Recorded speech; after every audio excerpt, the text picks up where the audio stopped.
Gua bawa tamu jauh-jauh dari Masjid. Gajah. Wow. Negeri Bukan Gajah Thailand ya. tapi Waikambas ya, dari Lampung. Ini dia. Kita beri sambutan yang meriah untuk Abang Andika. Ayo 500.000 penonton di studio, tepuk tangan ya tolong. Lebih semangat. Abang Andika, gua manggilnya gimana nih Bang? Andika Kangen Band atau Babang Tampan nih sekarang nih? Pokoknya suka-suka aja, kan udah dijelasin tadi. Suka-suka nih. Suka-suka Panggilnya aja. apa? Andika Iya. Kangen Band berarti masih bisa ya? Nggak pakai band, Andika kangen aja, jangan pakai band. Kalau band rame berarti kan. Oh, Kalau kangen sendirian. Ah, ya udah. Ya. Kalau Babang Tampan juga sendirian. Sendirian. Bebas ya panggil Babang. Serah panggil apanya. Gua manggil- Harimau juga boleh. Harimau. Harimau. Panggil harimau, iya. Kenapa tiba-tiba Nggak apa-apa juga. harimau? Bebas maksudnya. Mau panggil harimau juga boleh. Andika Kangen, lu merasa masih ini gak sih Bang, kayak merasa gua kok masih dikait-kaitin sama kangen sih? Ya, kangen itu sejarah. Terus kangen itu juga nggak menutup kemungkinan karena besarnya kan dari kangen. Terus jadi transformasi orang-orang manggil Babang Tampan itu kan transformasi dari sebuah band tiba-tiba bukan band gitu loh. Jadi solo gitu kan. Jadi terserah, ada yang masih manggil itu tuh Andika Kangen Band. Gua jelasin kalau emak-emak di pasar, saya bukan ngeband bu, Tapi Saya kangen sendirian, aja. jadi nah kangen aja berarti. Atau mau manggil Kangen Andika nggak apa-apa ya Bang ya? nggak apa-apa. Panggil Babang juga nggak apa-apa, bebas. Panggil harimau juga tadi boleh. Iya udah. Jadi gini Mam. Iya. Ya, gimana? Gue baru ngel lu, ternyata lu sebecanda ini orangnya. Gue kira kayak Iya. King gimana gitu. Nih Bang, balik lagi Enggak, ke ya. kangen. Gue sih sebagai Iya. penonton umum juga ngelihat Kangen Band tuh ya udah elu gitu loh. Mau di replace diganti dengan siapa juga. Naruto gitu, mau diganti sama Naruto tetap aja Sasuke gitu ya. Betul. Betul. Tetap Sasuke kan. Kayak Jadi gua ganti dulu rambut gua ya. coba. Mana. Nah, Ger. Lo kayaknya harus collab sama Madura Sadis deh. Apa? Madura Kejam ya kemarin. Set. gimana? Tuan. Abang Andika, Bang. Gue denger Ya. nih, Bang. Nah, Lu katanya nggak sengaja terjun ke musik ya? Terjun ke musik sih sebenarnya gua nggak terjun ke musik sebenarnya. Dulu tuh cuman kru kayaknya ya. Kru bagian jaga-jaga sendal lah ketik. Jadi di Lampung ini kan danger dulu pada zaman 9 tahun 97 98 tuh emang bener-bener menurut gua ngeri gitu, bahasanya ngeri. Masih banyak apa sih zaman dulu ninja, terus barang-barang hilang. Jadi sendal-sendal hilang. Iya. Di Lampung ini dulu dulu begitu. Nah, gua yang jagain sendal mereka gitu loh. Kalau si teman gua kan ada gitaris gua itu si Dodi.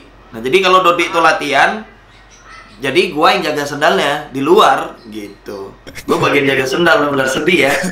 Enggak, ini serius Bang. Enggak serius, demi Allah. Demi Allah tuh, demi Allah, demi Tuhan. Tapi lu apa dong merek-merek sendal? Apal, Zando, Kervil gitu kan. Apal kan Swallow.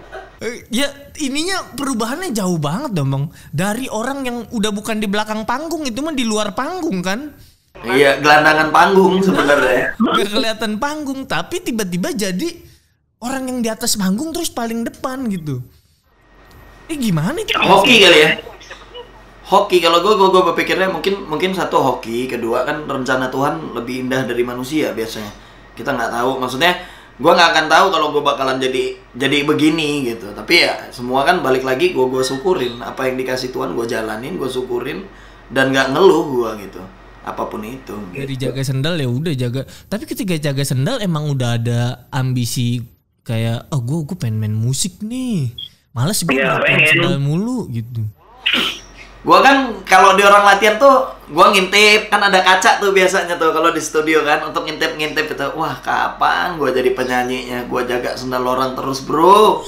Gila orang ini. Gila. Kalau bukan teman gua nggak mau nih, ya kan? Gitu. Itu kayak film-film sedih banget tuh nggak Bang yang dari luar. Makanya kalau difilmin sutradara kayaknya kalah otak deh. Kalah sedih ya. Cerita gua untuk nulisnya. Udah ada dari lu ya, dari ngintip. Iya. Nah terus kesempatannya gimana Bang? Dari lu tiba-tiba kayak nyanyi gitu. Nah jadi tiba-tiba suatu ketika bubarlah band yang gua jaga ini. Temen gua ini band namanya dulu. Lu berhasil berarti ya Bang? Santai. Enggak, gua nggak santai, langsung gua begal aja dia pulang dari studio gua todong. Langsung gua todong tuh ya. Jadi itu bubar tuh. Bandnya bubar, terus vakum lah mereka sekitar 5 tahun. Terus nggak lama dari situ ada festival. Di sini nih ada festival band gitu, ajang nyanyi, terus perlombaan lah ya. Gua lebih bicaranya lebih ke perlombaan, terus ada ya biasa lah trofi, ada duitnya. Zaman dulu kan 500.000 itu menurut gua besar banget. Tahun berapa tuh Bang? Hadiahnya tahun berapa ya? 2000-an deh. Oh gede. Tahun 2000-an. Iya, itu 500.000 itu menurut gua gede pada saat itu ya, karena habis krisis moneter, ekonomi emang nggak bener-bener apa-apa naik gitu.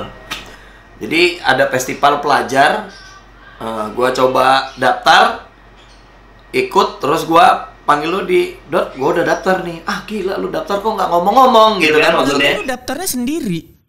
Daftar sendiri. Dengan mendaftar tadinya gua teman-teman ini. Jadi gua mendaftarkan diri sama teman-teman ini tanpa Dodi. Ternyata mereka ini yang bisa gitar-gitar itu ternyata gua punya keinginan nekat aja. Ternyata dia orang ini nggak bisa. Mainnya waduh gua bilang. Semuanya kacau. Akhirnya modal nekat. Akhirnya gua ke rumah Dodi. Dot, gua sudah daftar festival. Lu kan dulu gua sering jaga sendal lu, gua lihat lu ngeband. Nah, carilah personilnya gitu loh. Jadi gua megang apa? Ya lu tetap gitar lah, tapi lu nggak sambil nyanyi kali ini gitu loh. Jadi lu gitar aja, gue nyanyi gitu loh. Lagunya kebanyakan lagu orang. Kali ini bawain Dodi kan kalau latihan maksudnya lagu dia ciptaan dia sendiri. Nah, akhirnya gue bilang, udah Dot, orang-orang kan bawain lagu orang nih, kalau bisa sih gue kan apa lagu lo, gue nyanyiin lagu lu deh gitu. Tapi di situ lu udah tahu bahwa udah ngerasa bahwa memang ini lagu bagus, pantas disebarin gitu. Iya, maksud gue tuh kayak Dodi itu jujur ya, Dodi itu punya kelebihan yang dia kalau nyiptain lagu itu orang nggak bisa nyanyinya. Gua rasa cuman gue yang pantas, perasaan gue, tapi kan hati kecil gue gitu. Dot gitu, lo nyanyi itu nggak pantas gitu loh. Yang pantas tuh gue sebenarnya, lo tuh pencipta gitu. Jadi ketika lagu itu gue yang nyanyi, emang ya nggak tahu ya, mungkin ruhnya beda atau kayak mana pandangan orang, ternyata suka gitu loh. Gue di panggung itu, gue nyanyi itu, gue itu nyanyi pertama kali manggung, ini depan penonton nih, ya. Ini depan penonton, gue nyanyinya ke belakang sampai habis. Jadi kena diss gue. Kenapa kok ada belakang? Iya, karena gue grogi pada saat itu kan, nggak ngerti gitu loh. Jadi begitu melihat penonton, rame amat ya penonton. Allah, lu kayak ngimamin dong Bang, begitu mah. Iya, gue pakai sweater, tungkruk kepala gue. Dari awal sampai habis gue nyanyi ke sana, disurakin gue. Surakin gimana? Ya disurakin lah penonton, gila gitu, iya, gila ini penyanyi madep sana gitu. Jadi gue madep sana. Itu kan. Nah terus karena gue grogi, karena gue malu, kayak nggak pernah lah tiba-tiba gue pikir tuh manggung itu panggung nggak sedemikian gitu. Ya panggung pertama gue. Pertama langsung festival. Nah langsung festival dan gue madepnya sana, gitu loh. Madep sana, bukan ngadep bertatap gini. Lu penonton misalnya, gue madep sana, bukan madep penonton, gue belakangin penonton gitu. Habisnya di studio jaga sendal mulu kan maksudnya? Iya, tiba-tiba kayak gitu. Cuman modal nekat. Kedua, gue berpikirnya nggak sedemikian yang gue pikirin, bakalan gila banyak penonton di bawah gitu kan. Anjir nih gitu kan. Jadi wah gitu. Lu didis gara-gara itu. Iya, gara-gara itu. Padahal secara penampilan lu ngerasa gimana penilaian lu terhadap penampilan secara keseluruhan bandnya itu?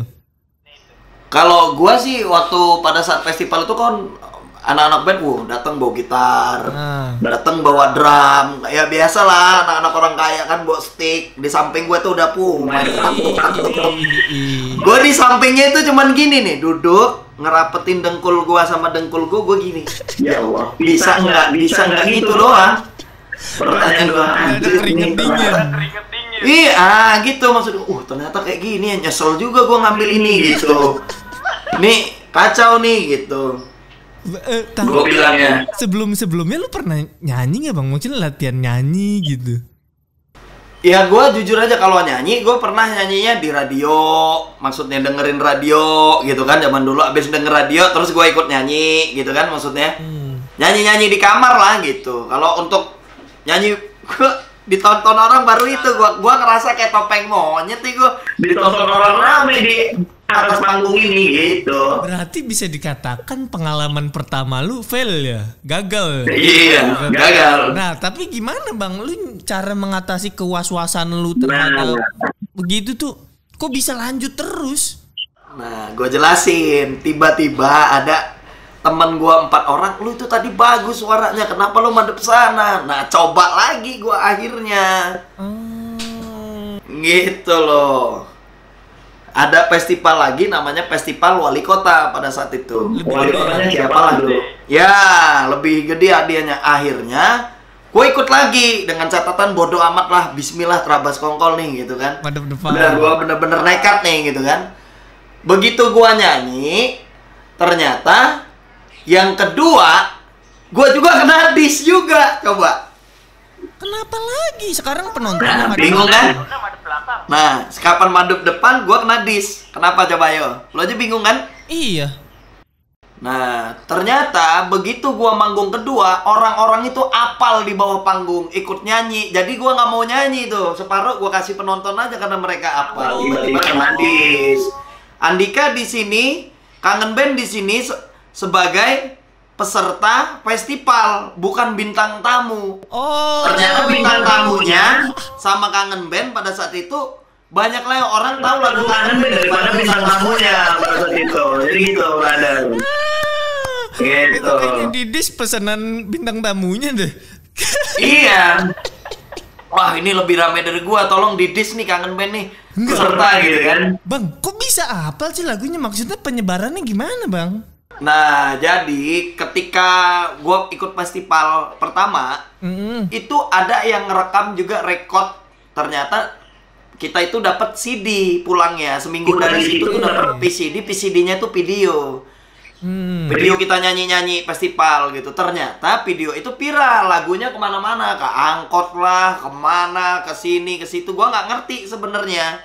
Nah, seling berapa bulan, seling 2 bulan, 3 bulan, ada lagi festival gua ikut sudah sepiral itu pada saat itu. Kalau zaman dulu tuh Kangen Band tuh dipanggilnya band hantu. Gitu loh. Karena orangnya nggak tahu, tapi lagunya di mana-mana gitu. Oh, alah. Berarti Jadi nggak tahu penyanyinya siapa pas gitu. festival kedua, pas lu didis lagi, itu lu nggak tahu kalau lu viral. Nggak tahu. Gua sih denger beberapa cerita-cerita orang lah, lagu lu ada di angkot bro, lagu lu ada di sini. Cuman kan gua berpikirnya, wih seneng, bangga lah nggak mikirin duit pada saat itu kan. Bangga lah lagu gua ada di angkot bro. Di radio tuh, di Pro 2 sama di AUS juga diputerin, wah gitu kan. Nah, akhirnya gue rekam beneran gitu loh. Akhirnya gue coba take record di home recording, gambar kan. Itu Kami patungan, uang, akhirnya gambar diperbaiki lagi musiknya, dibagusin dengan yang bersih gitu. Itu kan suaranya kotor kan. Nah, iya, outdoor atau sendiri bubar-bubar kan. Nah, ketika gua akhirnya sama Dodi patungan, duit nggak ada pada saat itu. Akhirnya gua dagang cendol, Dodi kerja bangunan, si yang lain dagang uduk, ada yang jualan sendal lah gitu.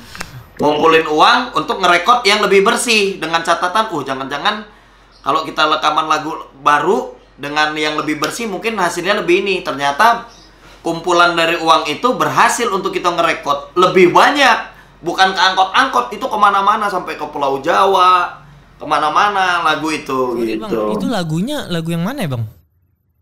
Ku mohon kau mengerti. Lagu apa sih itu judulnya nih? Iya. Hah? Penantian tertunda. Sama selayaknya dagang sate, sekarang malah dagang somai. Bagus emang lu ya. Ketika lu nyanyi ada yang pernah ngeledekin lu nggak sih bang? Kayak lu kok nyanyinya begitu sih? Iya, pastilah. Karena gue bicaranya pada saat itu kan gue belum ngerti dunia ini pro dan kontra, gue gak ngerti. Karena cita-cita gue emang ya paling mentok-mentok gue kerja di kafe deh, jadi ngisi-ngisi lagu di kafe gitu, ngiring-ngiring. Kalau bahasa sekarang tuh long trip namanya. Paling gue ngisi acara di situ aja gitu loh. Maksudnya ya kerja di kafe aja, nggak bakalan mikir bakalan Tuhan ngasih anugerah sebesar ini, berlebihan menurut gue. Terima kasih juga gitu sama Allah kan. Gue pikirnya cuman satu titik nih, gue kerja di kafe lah lumayan dapat duit 500.000 pulang gitu kan. Setiap malam nyanyi cuman long trip tuh dari jam 7 malam sampai jam 1, jam 2 gitu kan. Tiba-tiba ada ya dikasih anugerah yang kayak gini ya tetap gue syukurin. Terus omongan orang yang kontra sana kontra sini tuh gue nggak pikirin juga gitu loh. Karena gue berpikirnya ngapain gue denger mulut lu gitu loh. Gue ini cari duit pak, bukan cari ini. Gue bukan model gitu loh. Gue bukan pemain sinetron nih gitu loh. Dari awal lu berkarir gitu bang, udah kalau dari gitu. Iya, karena gue kan gimana ya, prinsip gue ketika gue dewasa, gue nggak peduli itu. Gue intinya cari duit. Nah itu aja. Jadi kalau omongan orang kan pro dan kontra, misalnya mau ngomongin gue segala macam, gue nggak akan dengerin itu. Gue sudah kebel, baja telinga gue. Karena satu titik yang gue pikirin, kalau gue jatuh dari omongan orang, gue akan nggak jadi siapa-siapa, akan jadi gelandangan gue ke depan. Tapi kalau gue berpikirnya positif, dengan lu itu nggak ngasihin apa-apa, nggak ngasilin apa-apa. Temen gue juga paling ketemu nih, temen gue, sabar ya bro, saudara kamu yang sabar nyari duitnya, nggak ngasih uang. Sabar tapi dengan ketegaran, cuman sabar doang. Tapi dengan ketegaran gue bodoh amat, akhirnya gue dapetin uang, dapetin posisi itu gitu loh. Yang orang nggak punya, akhirnya gue punya. Misalnya temen gue datang nih bawa motor, gue sudah bawa mobil. Temen gue besok bawa mobil, gue udah bawa mobil, ganti mobil gitu kan. Teman-teman gue masih ngontrak, alhamdulillah gue sudah punya rumah sendiri gitu. Jadi itu karena ilmu kesabaran gue sama ketegaran gue untuk ngadepin mereka gitu. Jadi bintang. Memang apa ya? Memang kita tuh nggak bisa ngikutin maunya banyak orang ya. Iyalah, ngapain? Kalau kita dengerin omongan orang, taruhlah jangan dengerin omongan orang. Samping rumah kita aja, dengerin omongan tetangga juga, tetangga nggak akan ngasih makan lu, men, gitu kan? Lu tuh makan tetap nyari sendiri kan gitu. Ngapain dengerin omongan orang? Dari beberapa yang gue ajak ngobrol, prinsipnya sama ternyata Bang Andika. Kayak ya udah nggak usah dipeduliin, kalau nggak dengerin orang nggak jadi apa-apa malah. Iya. Apalagi sekarang kan zamannya dunianya gampang viral gitu loh. Jadi kita bikin lagu tuh bertahun-tahun sampai botak begadangan juga, orang cover aja bagus. Itu dia tuh. Ya kan? Orang tinggal cover aja. Jadi gue ngapain juga gue bikin karya gitu loh. Mending gue jadi pecinta karya orang gitu. Gue cover juga deh gitu kan. Nah, kan nggak pegel. Pendapat lu Bang Andika soal cover tuh gimana tuh? Gue juga, maksudnya kan gue di luar ini bekerja di industri seni juga ya. Memanfaatkan kreativitas. Jadi gue sedikit banyak tahu lah gimana capeknya membuat suatu karya gitu. Tiba-tiba ada orang yang cover dengan menggunakan hasil jerih payah. Taruhlah satu musisi A mengcover menggunakan hasil jerih payah si musisi A untuk mendapatkan keuntungan pribadi. Gue ngelihatnya sampai saat ini masih kayak gitu. Menurut lo cover gimana tuh Bang?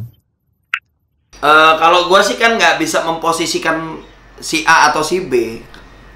Orang itu berkarya bisa lewat mana aja. Kalau dia, kadang orang bisa nyanyi belum tentu bisa nyiptain lagu. Orang yang nyiptain lagu belum tentu bisa nyanyi. Sebenarnya ini take and give gitu loh, mengisi satu sama lain gitu loh. Sebenarnya. Nah, itu tergantung penciptanya, kebijakan sama satu sama lain sama penciptanya. Misalnya ada orang yang cover. Kalau dia cuman dia percaya rezeki, jodoh, maut udah diatur Tuhan, ngapain lu iri sama yang cover lagu lu? Seharusnya kalau gue bangga. Kenapa bangga? karena ada yang cover. Lu gampang terkenal, lu gampang viral, dan lu juga kan tertulis pasti penciptanya di situ, lagu ciptaan siapa gitu kan. Itu pasti gitu kan. Kadang kan orang yang mengcover itu orang yang bisa berkarya tapi nggak tahu gimana caranya berkarya. Mungkin dengan cara dia mengcover salah satu karya dia. Terus yang kedua, kadang kan orang yang bener-bener mengcover, orang itu nggak tahu penciptanya siapa. Oh, iya, Gitu kan? Mungkin dengan adanya dia mengcover terus viral, ada yang komen kan di kolom komentar tuh lagunya si A, baru dia tahu oh ternyata si A hebat gitu dalam hatinya. Nah jadi kan ada yang pencipta beberapa, misalnya ada orang yang nggak setuju tentang cover, men, lagu gue di cover akan berkurang rezeki gue, men. Lu percaya nggak, dari lu lahir sampai lu dewasa Allah tuh nggak tidur. Jadi jodoh, maut, rezeki Allah udah atur. Jadi lu nggak usah nyenggol. Itu mungkin rezeki orang segitu. Karena dalam sebuah cover pun akan kena strike namanya kan, bagi dua. Itu kan separuh keuntungan dia, separuh keuntungan buat kita. Kecuali pendapatan itu keuntungan pribadi yang lu bilangin tadi Bintang. Full, bener-bener lagu itu dimilikin orang itu mengcover, itu salah. Tapi kan sekarang ini sudah canggih digital, dolarnya akan bagi dua. Udah ada pembagian ya. Nah, jadi buat apa lagi mempermasalahkan orang yang mengcover? Orang juga mau berkarya, men. Cuman nggak ngerti berkaryanya seperti apa. Menurut gua, orang cover itu hebat juga gitu loh. Ya karena sulit. Daripada dia ikut ajang gitu kan, mungkin kan minder juga kayak gua nih. Gua dulu zaman gua mau ikut ajang jelas malu lah, gua festival aja nyanyinya ke belakang. Mungkin keberanian dia dengan cara mengcover gitu kan. Salah satunya itu kan menguji mental juga sebenarnya. Gitu. Walaupun depan kamera, orang ngobrol asik itu beda ketika ngobrol orang depan kamera. Menurut gua pasti gugup. Itu pasti, nggak mungkin nggak bohong kalau orang ngomong, "Ah, gua biasa aja depan kamera." Berarti lo orang gila menurut gua. Nggak ada, semua orang pasti ada. Ya, Bang, ya. Nah, belum pernah nyoba sama bacot tuh kan. Ah, gitu dong. Nah, iya, orang ngomong kayak gitu. Padahal kayak kita kerja ngobrol berdua gini, orang yang ngelihat kita kayaknya asik, tapi kita yang ngejalanin sebenarnya capek. Apapun pekerjaannya, mau kerja bangunan, mau ngobrol aja, menurut gue itu salah satu pekerja saling menghargai lah. Kan gitu. Artis nih banyak duit nih, artis nih banyak duit. Ya. Tukang bangunan juga banyak duit, Bu. Gue bilang dia juga kerja. Tapi kan kamu artis, beda lah, Bu.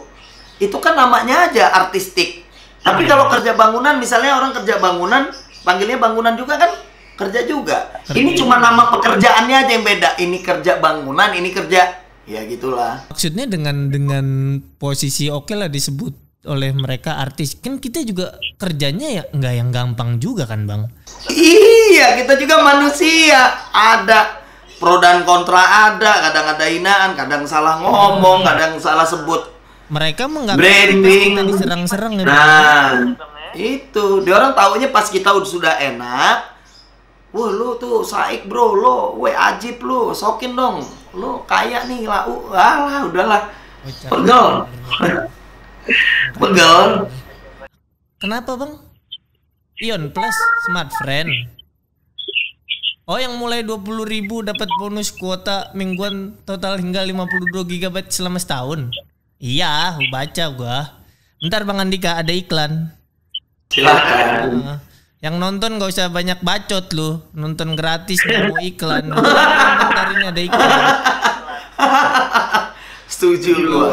Mulai 20.000 bisa tuh, banyak tuh tingkatannya ya. Mau duit lu berapa ada semuanya, bonus kuota mingguan total. Jangan manja lah, cari sendiri nanti ada pokoknya. Oke, Bang Andika kita lanjut. Bang Andika ini gue nih baru menyadari, selama ini kan gue tahu lu dari karya lu doang ya Bang, dari nyanyi dan lain-lainnya. Baru beberapa belakangan ini gue nonton interview lu sama orang, jadi gue baru tahu beberapa sisi kehidupan lu. Itu ibaratnya kalau dari lu udah layer 2-nya lah, yang udah lu buka ke beberapa interview. Dan ada orang-orang menilai lu, wah Bang Andika nih ternyata pekerja keras, Bang Andika nih humble. Ada nggak sisi lain yang menurut lu orang-orang juga belum tahu gitu? Kayak kalau gua ketika dikasih penilaian sama orang, gue suka enggak, gue ya lu taunya gue gitu, gue gini loh gitu. Ya pastilah. Kalau gua berpikirnya gua berjalan dengan mengalir dengan apa adanya. Gua nggak perlu menceritakan gua ke orang-orang untuk orang-orang itu suka sama gua. Kalau gua bodo amat. Gua beramal, gua baik-baik. Gua mau jahat kata orang ya silakan, itu kan penilaian mereka. Ada pepatah zaman dulu bilang, tak kenal maka tak sayang. Jadi gimana dia bisa ngejudge gua? Dia mau ngejudge gua nonton dari TV, nonton dari yang mereka tahu gitu loh, tidak kenal dan duduk bareng posisinya sama gua. Gimana dia bisa dengan waktu beberapa jam nonton TV dia bisa tahu sifat gua? Gua bingung juga. Emak bapak gua aja yang ngelahirin gua sampai sekarang bingung sama sifat gua kan gitu. Ya kan? Nonton Terus sejam teman-teman tiba-tiba iya. ngatain, ih Andika sombong. Nah. Bagaimana? Nah, bingungnya di situ. Kayak teman gua sekolah sebangku, nih teman kecil sebangku. Itu aja nggak tahu sifat kita sama ini. Gimana dia bisa nilai gua? Maka kadang-kadang itulah namanya dunia hiburan, itulah yang gue bilang. Ada lagu legend yang diciptain sama Ian Antona adalah dunia artis ini, maksudnya dunia ini panggung sandiwara. Ceritanya mudah berubah. Lo mau ambil cerita apa nih di dunia entertain? Lo mau ambil cerita nangis, ada yang nangis, ada film ajab ilahi lah, nangis-nangis. Ada yang lucu, lo tinggal ambil aja cerita lucu. Lo mau jadi peran marah-marah antagonis, ada. Jadi menurut gua orang yang nggak tahu di luar sana, ya inilah gue bilang, jangan menilai seseorang dari katanya. Balik lagi ke yang nggak peduli soal ini. Iya nggak peduli, bodo amat. Segimananya gua aja kan ngulung. Seasik-asik guanya aja. Bang, lu ada di titik sekarang nih, udah jauh banget. Lu dulu pernah ngebayangin gak sih ada di titik beginian? Nggak pernah. Mulai jalan dengan Kangen Band, maksudnya mulai karir dengan Kangen Band di usia berapa tuh bang? Waduh, kalau usia berapa ya? Nggak tahu, umur gue 37, berarti seusia berapa? 22 kayaknya. 20-an kayaknya, iya. Di usia belasan lu bener-bener nggak ada bayangan bahwa seorang Andika akan dikenal di seluruh Indonesia. Seorang Andika. Waduh. Masih. Nyanyi se-Indonesia. Masih. Nggak pernah ada gambaran, nggak pernah ada bayangan, nggak pernah sampai sejauh ini gitu loh. Gue berpikirnya itu tadi yang gue bilang flashback. Gue itu paling gue ngeband gini paling kerjanya di kafe lah, penyanyi kafe, long trip atau gimana gitu kan. Jadi bayangan gue tuh cuman itu. Itu pun gue udah seneng, udah koprol saltu. Karena pada saat itu kan gue masih ke kafe itu masih naik angkot, orang festival bawa motor masih langka, men. Orang yang punya motor tuh orang kaya. Gue masih naik angkot. Sesekali ada yang lewat nih, bro. Woi, sopirnya makan naiknya, bro, nebeng ya. Gratis kan? Gitu loh. Tiba-tiba dikasih Tuhan, dikasih motor, dikasih mobil, dikasih itu menurut gue berlebihan. Gue tuh dulu itu cuman ya mudah-mudahan gue nyanyi dari kafe bisa kredit motor gitu. Itu aja udah seneng gue. Gitu loh. Berarti buat lu sendiri terlalu besar yang dikasih ya? Wah, besar banget anugerah Tuhan. Jadi gue nikmatin aja lah. Syukur-syukur. Iya. Syukur bener gue atas hinaan-hinaan itu. Ada lagunya kan, hina jadi mulia, debu jadi permata. Kejadian ternyata. Bener ya. Bagaimana lu dengan ada di titik sekarang kan juga perantara pemberian Tuhan kan gak lu tiba-tiba jadi gede kan? Salah satu caranya kan perantara lu ketemu orang-orang yang membimbing lu sampai sekarang bisa jadi kayak gini gitu.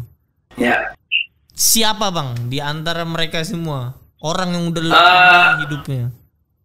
Gue sih kalau terima kasih banyak ya. Kalau super spesial sih gue lebih terima kasih banyak buat kedua orang tua gue, karena dia melahirin gue penuh dengan darah, mungkin kan penuh dengan tangis, penuh dengan tawa, penuh dengan susah, nebus gue di rumah sakit apa di dukun apa dilepahin, gue juga ngelahirinnya kan nggak tahu. Maksud gue bersyukur aja gitu. Terus pelantara berikutnya setelah kedua orang tua, keluarga yang ketiga adalah baru terima kasih buat almarhum Pak Hari Tasman yang pencipta lagu Dewi Yul, almarhum. Lagunya Bluri kan dia nyiptain, karena dia yang pertama kali produksi musik ya? Ya, orang produksi musik. Ari Tasman, Pak Sujana, Ibu Sulistiowati yang main film Mamake sekarang tuh pret gitu yang ngomong apa. Ya mereka lah salah satunya orang yang berjasa pada saat gua di Lampung, mereka yang jemput pada saat itu. Terus sama teman-teman lah. Untuk menjemput dari Lampung berkarya di Jakarta. Gitu. Ternyata lagunya sudah kemana-mana. Ya gua nggak tahu ya apa perasaan gue tuh lagu gue cuman di Lampung aja viral di angkot-angkot, ternyata sudah sampai Bali, sudah sampai Jawa, ya gue nggak ngerti lah nyampe mana-mana gitu. Jadi mereka yang menjemput gue gitu ke ini. Terima kasih juga sama label pertama gue, Warner Music. Terima kasih buat Pak Yusak. Ya label-label yang pernah gue naungin lah pada saat itu sampai sekarang gitu. Yang label-label mau memproduserin gue, nggak bisa gue sebutin namanya satu-satu karena terima kasih banyak buat mereka. Tanpa mereka juga sebenarnya gue nggak akan terkenal gitu. Terkenalnya mungkin sebagai band hantu yang gue bilang. Tahu lagunya tapi nggak tahu orangnya gitu. Mungkin dengan cara mereka memanage gue, terus dibikinin video klip, mereka mengeluarkan budget untuk manggil sutradara untuk bikin video klip, kan itu buat viral kemana-mana. Ya terima kasih banyak. Walaupun memang itu dalam konteks bisnis ya. Ya walaupun konteks bisnis bisa dilepaskan, kita berterima kasih dengan mereka gitu kan. Iya, walaupun endingnya biasa lah ya kan. Cara pembagian A, B, C, D itu menurut gua kan ngambil posisi yang baik-baik aja gitu kan. Pasti semua teman-teman pernah ngerasain itulah, tapi gua berpikirnya mereka tetap orang baik gitu loh. Orang baik yang gua kenal. Mungkin dari segi bisnis kita emang nggak cocok. Segi bisnis emang lama-kelamaan ya kita par aja gitu loh. Maksud gua ya mereka orang baik gitu loh. Mungkin atau guanya kurang baik, gua kurang terima cara pembagiannya kan nggak tahu. Yang jelas gua terima kasih sama mereka. Orang kan kalau nggak cocok kan belum tentu salah satunya jelek kan ya bangnya. Iya, orangnya tetap baik, cara bisnisnya mungkin kurang baik gitu kan. Mie ayam sama es campur sama-sama enak, cuma kan kalau campur, ada nggak di situ? Nggak ada juga sih bang. Iya, kalau dicampurin ya nggak enak. Betul. Bang Andika, ini ada ini nggak bang? Sekarang kan TikTok lagi rame nih. Ada niatan naikin musik lu di TikTok nggak? Biasanya kan kalau udah jadi challenge tuh viral tuh bang, gampang viral tuh. Aduh, sementara belum lah. Belum sama gimana ya? Pengen sih main TikTok gitu, ngikutin. Paling teman main TikTok ikut-ikutan gitu. Tapi kalau punya TikTok sama main TikTok belum lah. Belum punya keberanian. Lagu lu nantilah gua mau belajar sama siapa TikTok tuh. Siapa ya? Bowo. Nanti belajar sama Bowo deh, sama yang terakhir gua bintang tamu di salah satu stasiun. Sama Cimoy. Siapa gitu? Ada Cimoy. Ah, itu. Yang itu ya? Jangan TikTok kan ketawa. Gua bang, garis keras gua pendukung Cimoy itu. Nah, itu maksudnya. Ya kalau udah belajar sama dia nanti kan, ya kalau ketemunya bintang tamu doang, udahnya anak kecil kan nggak nyambung takutnya. Nggak tahu dianya nggak nyambung, tahu guanya yang nggak nyambung nih. Gitu maksudnya. Gua ngeri nggak nyambung dua-duanya gitu. Jadi gua ya biasa aja, natural. Oke deh Abang Andika, ini kita closing dulu karena udah mau maghrib. Kebetulan gue megang ini stick beduknya, jadi gue ditungguin maghrib nih. Gue yang ajan ya, Allahu Akbar, gue yang ajan. Ya. Terima kasih Bang Andika, sampai jumpa. Sama-sama bintang. Amin, sama-sama doain sama berkah selalu. Yoi.